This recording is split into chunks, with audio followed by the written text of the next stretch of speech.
Goldberg hurt himself a lot of times, and for a while people were scared to take the spear because he would literally split his head open spearing people, like he did. Like when they did the sparkles out, shooting the sparkles, he on purpose wanted the fog machine so he could blow out, and he said, "I want those sparkles to run on me and burn me before I go out there so I can be jacked up." Right. So there are some people that they were just now Benoit, he would warm up that way, but Benoit was just, again, one of the greatest wrestlers of all times. There's a few times I'll watch him warm up, I'm like, he is going to kill someone. And then when I had to wrestle him, I'm going, well, maybe he's going to try to kill me, because like he would kick the wall as hard as he could kick the wall. I'm like, what are you doing? He goes, you got to make it look real. I'm like, no, that wall's not going to move, and I think you broke the fucking butt. And he was kicking butt and slaps and stuff like that. So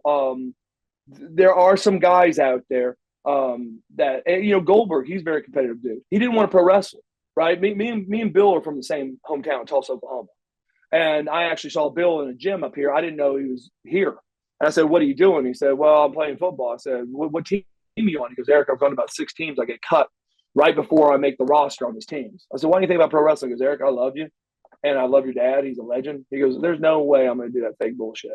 And I go, "Excuse me?" He goes, "Oh, no. What I'm saying is, with all due respect, Erik." I go, "What?" He goes, "Oh, I think I want to train for the UFC." I said, "Bill, you're never going to be in UFC or nothing like this. You got to be doing that since you're a kid and all this other stuff."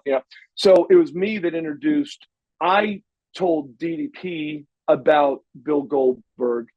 DDP told Bischoff, and them came to Main Event Fitness to meet him because he was working out, and that's how they got. But he's a very intense, very competitive guy. He did not want to lose. Did he still have the hair at that time? Who sort of gave him the horrible, idea to like the horrible hair?